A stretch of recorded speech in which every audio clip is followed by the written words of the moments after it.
मुंबई में पहली बार world audio visual and entertainment summit 2025 यानी वेव्स का आयोजन हुआ है। भारत की मीडिया और एंटरटेनमेंट इंडस्ट्री को ग्लोबल स्तर पर बढ़ावा देने के उद्देश्य से 4 दिवसीय आयोजन किया गया, जो 1 मई 2025 से 4 मई 2025 तक मुंबई में चलने वाला है। 2 मई को वेव्स समिट 2025 के मंच में पैनल डिस्कशन में शामिल हुए actor and director Aamir Khan, और उन्होंने कुछ ऐसे मुद्दे उठाए जो सिर्फ बॉलीवुड ही नहीं बल्कि पूरे भारतीय सिनेमा के भविष्य से जुड़े हैं। थिएटर की कमी, ओटीटी का असर और इंटरनेशनल कोलैबोरेशन जैसे विषयों पर आमिर की बातों ने इंडस्ट्री को हिलाकर रख दिया।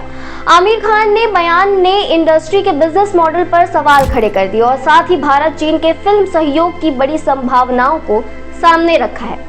Studios of the future putting India on world studio map नाम के पैनल डिस्कशन में आमिर खान ने फिल्म इंडस्ट्री की सबसे बड़ी समस्या पर ध्यान दिलाया, सिनेमा घरों की भारी कमी।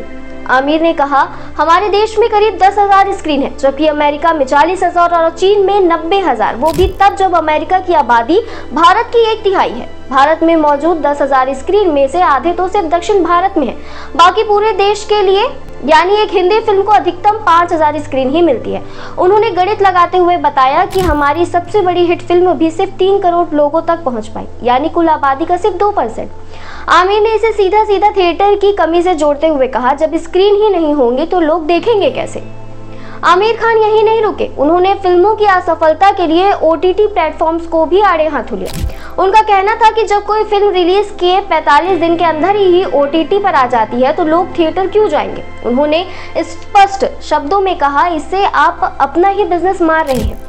थिएटर और ओटीटी के बीच गैप कम होना इंडस्ट्री के लिए घातक है। आमिर ने यह भी जोड़ा कि कई लोग कहेंगे कि फिल्में अच्छी नहीं बन रही, इसलिए लोग थिएटर नहीं जा रहे, लेकिन ये मुद्दा फिल्म की क्वालिटी नहीं, बिजनेस मॉडल का है और उसमें अभी कई खामियां हैं। इसी पैनल डिस्कशन में आमिर ने केंद्र सरकार की तारीफ करते हुए कहा कि ये पहली बार है जब किसी सरकार ने फिल्म इंडस्ट्री को गंभीरता से लिया है। उन्होंने कहा कि ये वक्त भारत के सभी भाषाओं के फिल्म मेकर्स के लिए एक बड़ा अवसर है। भारत को वर्ल्ड स्टूडियो मैप पर लाना अब सिर्फ सपना नहीं, एक रणनीति बन चुकी है। वेव समिट के दूसरे दिन के दूसरे panel discussion Indian cinema oriental look में आमिर खान ने भारत और चीन के सिनेमा के आपसी सहयोग पर बात की।